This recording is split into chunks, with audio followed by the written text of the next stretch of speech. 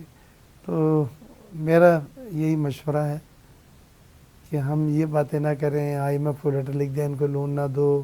ابھی میں راستے میں پڑھ رہا تھا GSP میں ایک گروپ ہے وہ کہتا ہے جی GSP پلس کا رینیو نہیں کرائیں. یورپین یونین نے ہمیں ڈیوٹی فری مراد دی ہے. جی جی. تو وہ صاحب کہہ رہے تھے کہ جی جب تک یہ الیکشن کے مسئلے نہیں ہو جائے، آڈٹ نہیں ہو جائے. ارے بھائی، یورپین یونین کی پوری آبزرور ٹیم آئی ہے، اس نے ہر جگہ ویڈیو، بیانات، رپورٹیں بنائی ہیں. تمام چیزیں دیکھیے. یہ اپنے ملک جا کے ان کا ایک ڈپارٹمنٹ اس کو دیں گے، وہ پھر انٹرنیشنل لاز پہ اس کو انالائز کر کے آپ کو لیٹر لکھے گی رپورٹ کے ساتھ کہ آپ نے یہ دھاندلیاں کی یا نہیں کی، جو بھی آبزرو کیا جو بھی ہوگا. جو بالکل. پھر آپ جواب دیں گے. اس سے اگر وہ مطمئن ہوتے ہیں، یہ ایک پروسیجر ہے اور ہمارے ملک کے لیے نہیں ہے. پوری دنیا کے لیے انٹرنیشنل ظاہر ہے. آبزرور انٹرنیشنل کا آبزرور کا ظاہر ہے. پوری دنیا میں جب الیکشن ہوتے ہیں تو 200 سوا 200 آدمی. اچھا، اس پر میں چاہوں گا رمضان المبارک کے حوالے سے بھی آخر میں ضرور بات کیجیے کہ رمضان المبارک کا بابرکت مہینہ ہے. اس گورنمنٹ نے جس کے آپ اتحادی ضرور ہیں لیکن وزارتیں نہیں ہیں ابھی آپ کے پاس، لیکن جتنا سوچا گیا تھا لوگوں کی جانب سے، لوگ پیٹ پر پتھر باندھے ہوئے مہنگائی کے چکے میں پس رہے ہیں. آپ سے زیادہ کون جانے گا سر. تو آپ نے سمجھتے جتنا ریلیف دیا جانا چاہیے تھا رمضان المبارک کے مہینے میں نہیں دے سکی سبسڈی کی مد میں. بڑی بدنصیبی کی بات ہے کہ ہمارے مہنگائی رمضان میں بڑھتی ہے. وہاں کرسچنز جو ہوتے ہیں جب نیو ایئر کرسمس آتا ہے قیمتیں تو کم کر دیتے ہیں. 50% سیل ہو جاتی ہے. ہمارے یہاں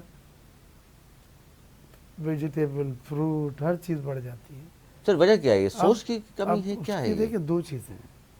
ایک تو آپ کی انتظامی خرابیاں، آپ کے پرائز کنٹرول کمیٹیاں ہوتی تھیں، DC AC ہوتے تھے، کمشنر کی وزٹس ہوتی تھیں بازاروں کی، فائن ہوتے تھے. یہ پوسٹیں موجود ہیں لیکن کر وہ نہیں رہے. کام نہیں کر رہا ہے. اس کو ہم کہتے ہیں انتظامی ایڈمنسٹریٹو میجرز نہیں لیا جا رہا ہے. ایک بات. دوسری چیز یہ ڈیمانڈ سپلائی میکینزم، اسمگلنگ ہو جاتی ہے کھانے پینے کی اشیاء آپ کی. پورا کا پورا گیہوں افغانستان جا رہا بھیج ہے، دیا. ڈالر وہاں جا رہے ہیں. ایران سے ڈیزل بھرا ہوا پورا کوئٹہ میں، پیٹرول پمپ سے کوئی نہیں لے رہا ہے. تو سر اتنا سستا ہے تو ایران سے ہی یہ لے لیں. فوج نے ہمارا ابھی کنٹرول کیا ہے. اس کو کریش کیا ہے، اور جس کی وجہ سے ڈالر آج 280 روپے دوبارہ آ کے کھڑا ہو گیا. اور 300 سے اوپر چلا گیا تھا. جس 300 اوپر، اور فرق 30-35 روپے کا تھا اوپن مارکیٹ میں اور انٹر بینک. فرق ہاں جو تو غیر فطری تھا. لیکن یہ ہماری فوج کو ہم کہاں ان سے امیدیں لگائیں گے. وہ تو کر رہے ہیں. NIFC جو ان کا ہے، اسپیشل انویسٹمنٹ فیسیلیٹیشن کونسل، باہر سے بیرونی سرمایہ کاری لانا، ملک میں زراعت کو فروغ دینا، بہترین کام کر رہا ہے. لیکن بھائی جو منتخب نمائندے ہیں وہ بھی تو کریں. تو سر کیوں نہیں کر رہی ہے؟ سارے تو بہت سینئر لوگ ہیں، بار بار حکومتوں میں شامل رہے ہیں. خیر ابھی تو میں یہ نہیں کہہ سکتا کر رہے ہیں یا نہیں کر رہے ہیں، کیونکہ ابھی تو کل ہی گورنمنٹ بنی اناؤنس ہوئی ہے. ظاہر ہے. لیکن ہمارے ساتھی ہیں، ہم 15 دن ابھی ساتھ بیٹھ کے سب لوگ یہ باتیں کر آئے تو ہیں. بل نظر آ رہی ہے سر آپ کو وہاں لیکن بات کر کے کریں کیا گے. اندازہ ہوا؟ کیونکہ چوائس دوسری نہیں ہے. عوام معاف نہیں کرے گی، یہ میں بتلا دوں گا آپ کو. لہٰذا آپ کو ڈلیوری کرنا ہے، اور یہ آخری موقع ہے. اس کا کچھ بھی ہو سکتا ہے. ملک کی سالمیت اور ملک کی معاشی بحالی کے لیے اگر اب بھی آپ نے مضبوط فیصلے نہیں کیے، چاہے وہ غیر پاپولر ہوں. اچھا جی، چھوٹا سا ایک بریک لے لیں اور بریک کے بعد ہم پھر حاضر ہوتے ہیں. جائیے گا رمضان کریم کی خصوصی ٹرانسمیشن. السلام علیکم.